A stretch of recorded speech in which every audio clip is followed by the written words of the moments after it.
खुलुमबाय बेयो बड'लेण्ड इंखं टेलिभिजन दिनै 6 एप्रिल 2022 बुधबार खालि सानसेनि फरायखौ नोंथांमोननि खाथियाव लाबोदों आं सदानन्द दैमारिया।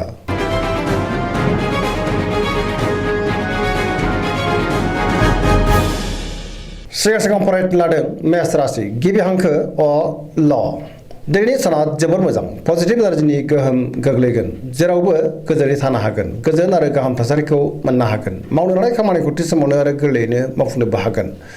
गोसोखौ जोबोर गोजोननाय मोनगोन देहाया दिनै मोजाङै थागोन अब्लाबो नाथाय जानाय लोंनायाव सांग्रां जानांगोन बहानिफ्रायबा मोजां खौरां फैनोबो हागौ रांखावरियाव दिनै जोबोर मोजां गोबां धोन आरजिनोबो हागोन आयाबो बांगोन बेफार फालांगियाव दिनै जोबोर मोजां मुलाम्फा मोनगोन सोरबा लोगोनि थोजासे हेफाजाब मोननो हागोन नखराव दिनै बिसि फिसायनि गेजेराव अननानै फैगोन बहाबा थांनांगौब्ला दिनै जोबोर मोजां आरो मोजाङैनो हान्थिनोबो हागोन गुबुननि गोसोखौ गोरलैयैनो बोनो हागोन गोसोनि बोलोआ बांगोन समाजावबो दिनै गोबां मान मोननो हागोन आरो बयजोंबो अनसायजागोन लाइमोनफोरा बहानिफ्रायबा मोजां खौरां मोननोबो हागौ गोसोआ दिनै जोबोर रमान्टिकबो जागोन फरायसाफ्रा फरायनायाव गोसो दुंखांगोन आरो मोजां फिथाइ मोनगोन।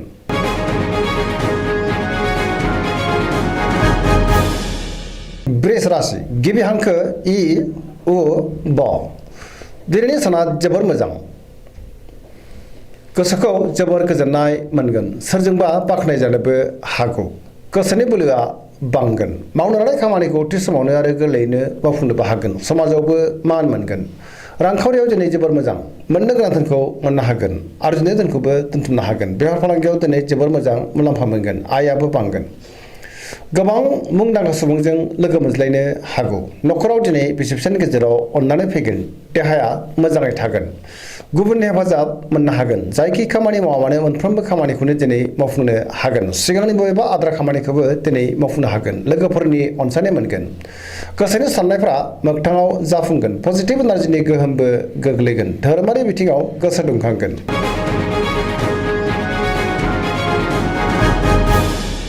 मिथुन राशि गिबि हांखो ख स दिनैनि साना जोबोर मोजां बयजोंबो अनजागोन आरो अनसायजागोन गोबां बिथिङाव जाफुंसार जानो हागोन गुबुननि अनसायनाय मोनगोन गोसोखौ दिनै जोबोर गोजोननायबो मोनगोन गोसोआ जोबोर रमान्टिक जागोन देहाया मोजाङैनो थागोन रांखावरियाव दिनै जोबोर मोजां बेफार फालांगियावबो जोबोर मोजां होनजायो नखराव बिसि फिसायनि गेजेराव अननानै फैगोन बिदा फंबायजों मोजां सोमोन्दो थागोन समाजावबो मान मोनगोन सोरजोंबा बाख्नाय जानो हागौ गोसोनि बोलोआ बांगोन मावनो लानाय खामानिखौ थि समावनो आरो गोरलैयैनो मावफुंनोबो हागोन सोरबा लोगोनि हेफाजाब मोननो हागोन गुबुनजों मोजां सोमोन्दो लाखिनो रोंगोन लाइमोनफोरनि गोसोआ दिनै जोबोर रमान्टिक जागोन आरो गावबा गावनि गोसोनि साननायफोरखौबो फोरमायलायनो हागोन पजिटिभ एनार्जिनि गोहोमबो गोग्लैगोन।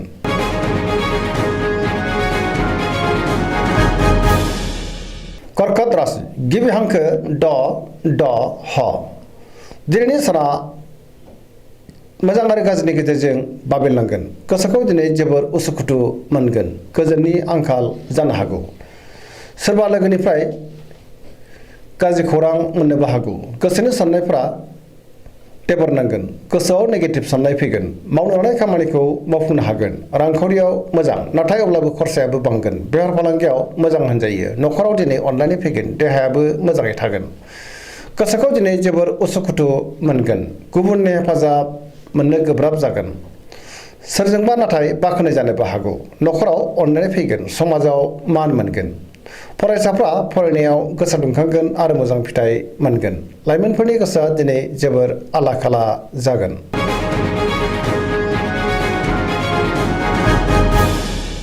सिंह राशि गिबि हांखो म ट दिनैनि साना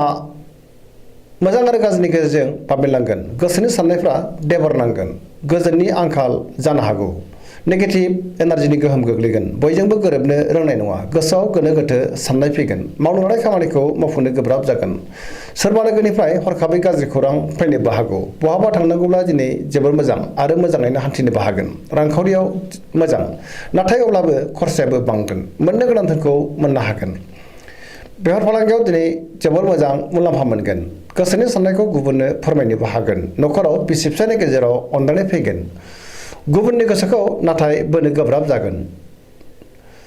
गुबुननि थाखाय नाङा फाङा जेंनायाव गोग्लैनांनोबो हागौ नेगेटिभ एनार्जिनि गोहोमबो गोग्लैनो हागौ सांग्रां जानाया गाहाम।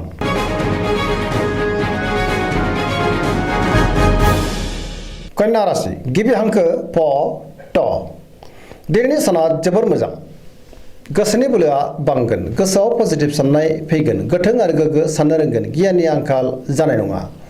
रांखावरियाव दिनै जोबोर मोजां नाथाय अब्लाबो खरसायाबो बांगोन बेफार फालांगियावबो जोबोर मोजां मुलाम्फा मोनगोन देहाया मोजाङै थागोन गोबां मुंदांखा सुबुंजों लोगो मोनज्लायनोबो हागौ न'खराव दिनै बिसि फिसायनि गेजेराव अनलायनाय फैगोन गोबां खामानियाव मुखुबबो थागोन सोरजोंबा बाख्नाय जानोबो हागौ गोसोखौ दिनै जोबोर गोजोननाय मोनगोन पजिटिभ एनार्जिनि गोहोमबो गोग्लैगोन जायखि खामानि मावा मानो मोनफ्रोमबो खामानिखौनो दिनै मोजाङैनो मावफुंलांनो हागोन लाइमोनफोरा जोबोर रमान्टिक जागोन आरो गावबा गावनि गोसोनि साननायफोरखौबो फोरमायलायनोबो हागोन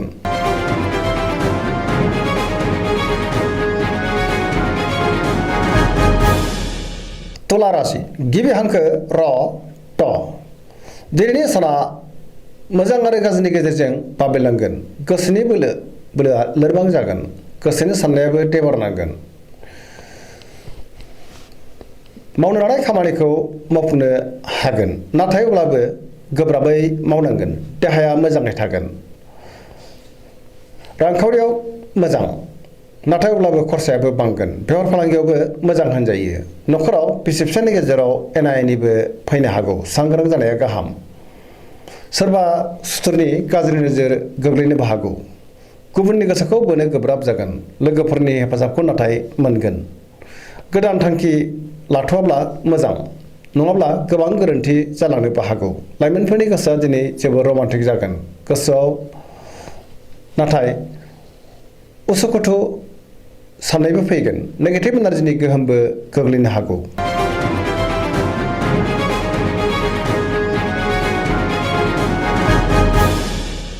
वृश्चिक राशि गिबि हांखो न स दिनैनि साना मोजां आरो गाज्रिनि गेजेरजों बाबेलांगोन गोसोखौ दिनै जोबोर उसुखुथु मोनगोन समाजाव लोगो लेवा बांगोन सोरबा गोजाम लोगोजों बहाबा लोगो मोनज्लायनोबो हागौ गोसोआव गोग्गो आरो गोथों साननाय फैगोन मावनो लानाय खामानिखौ थि समावनो मावफुंनो हागोन गुबुननिफ्राय हेफाजाब मोननो हागोन गोसोनि साननाया जाफुंगोन गोसोनि बोलोआबो बांगोन समाजाव मान मोनगोन न'खराव अनलायनाय फैगोन रांखावरियाव नाथाय बारा मोजां नङा नाङा फाङा खरसाया बांनो हागौ बेफार फालांगियावबो बारा मोजां नङा गोबां खहा जानांनोबो हागौ देहाया मोजाङै थागोन अब्लाबो नाथाय जानाय लोंनायाव सांग्रां जानांगोन गुबुननि हेफाजाबखौ मोननो हागोन फरायसाफ्रा फरायनायाव गोसो दुंखांगोन आरो मोजां फिथाइ मोनगोन लाइमोनफ्रा जोबोर रमान्टिक जागोन आरो गावबा गावनि गोसोनि साननायखौबो फोरमायलायनोबो हागोन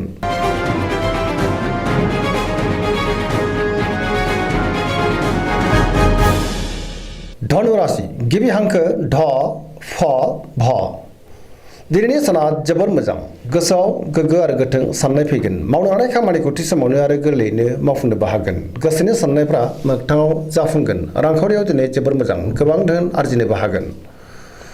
नाथाय अब्लाबो खरसायाबो बांगोन मोननो गोनांखौबो मोननो हागोन बेफार फालांगियावबो दिनै जोबोर मोजां मुलाम्फा मोनगोन समाजाव मान मोनगोन देहायाबो मोजाङै थागोन न'खराव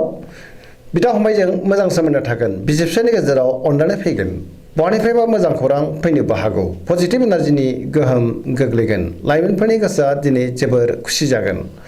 आरो गावबा गावनि गोसोनि साननायखौ फोरमायलायनोबो हागोन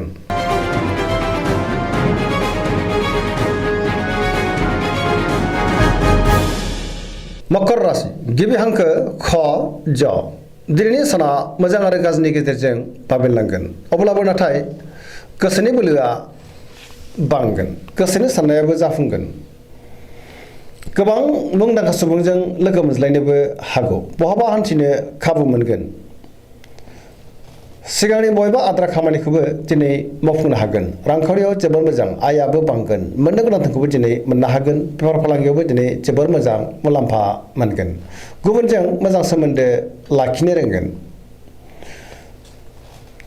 गोदान खामानियाव नाथाय आखाइ होजेननो हानाय नङा माबा मोनसे गोरोन्थिबो जानो हागौ न'खराव अननानै फैगोन बिदा फंबायनि हेफाजाबखौ मोनगोन देहाया दिनै बारा मोजां थानाय नङा जानाय लोंनायाव सांग्रां जानांगोन गोबां रोखोमनि देहायारि जेंनाजों मोगा मोगि जानांनो हागौ लाइमोनफोरनि गोसोआ दिनै जोबोर रमान्टिक जागोन आरो गावबा गावनि गोसोनि साननायखौबो फोरमायलायनो हागोन फरायसाफ्रा फरायनायाव गोसो दुंखांगोन आरो मोजां फिथाइ मोनगोन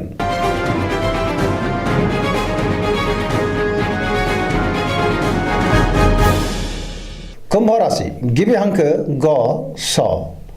दिनैनि साना जोबोर मोजां गोसोआव पजिटिभ साननाय फैगोन गोसोखौ जोबोर गोजोननायबो मोनगोन मावनो लानाय खामानिखौ थि समावनो आरो गोरलैयैनो मावफुंनो हागोन बहानिफ्रायबा मोजां खौरां फैनोबो हागौ समाजावबो दिनै गोबां मान मोनगोन गोबां मुंदांखा सुबुंजों लोगो मोनज्लायनोबो हागौ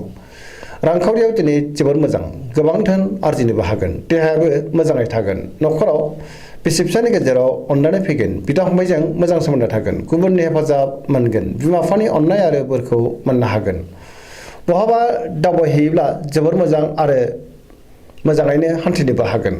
पजिटिभ एनार्जिनि गोहोमबो गोग्लैगोन लाइमोनफोरा दिनै जोबोर रमान्टिक जागोन आरो गावबा गावनि गोसोनि साननायखौबो फोरमायलायनो हागोन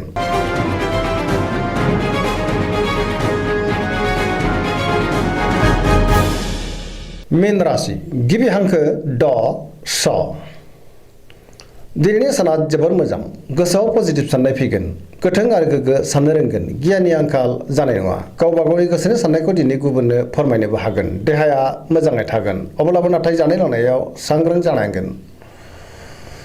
बहानिफ्रायबा मोजां खौरां फैनोबो हागौ रांखावरियाव जोबोर मोजां आयाबो बांगोन बेफार फालांगियावबो मोजां होनजायो नखराव दिनै बिसि फिसानि गेजेराव अनलायनाय फैगोन बिदा फंबायजों मोजां सोमोन्दो थागोन गोसोनि बोलोआबो बांगोन